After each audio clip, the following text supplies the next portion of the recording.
కలహాలు చూడండి, యేసేపు ఆధ్యాత్మికంగా ఎదిగాడు. తన యొక్క సహోదరులు ఆత్మీయముగా ఎదగలేకపోవడానికి కారణము శరీర సంబంధమైనటువంటి కలహాలు వారిలో ఉండటం వల్లనే దేవునిలో వారు చక్కగా ఫలించలేకపోయారు.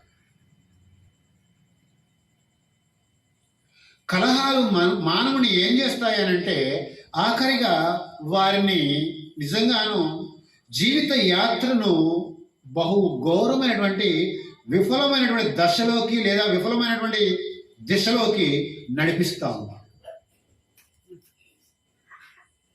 దేవుని యొద్దకు ఏనాడు కూడా ఎప్పటికీ కూడాను ఈ కలహం అనేటువంటిది దేవుని యొద్దకు రానివ్వకోకుండా మాత్రమే కాకుండా దేవుణ్ణి ఆరాధించలేకోకుండా వారి జీవితంలో కలహం అనేటువంటి శరీర సంబంధమైన స్వభావం ఏం చేస్తుంది అంటే ఆత్మీయతలోకి లేదా ఆత్మీయతలోకి మరి రానివ్వకపోవడమే కాకుండా అసలు ఎదగనివ్వదు.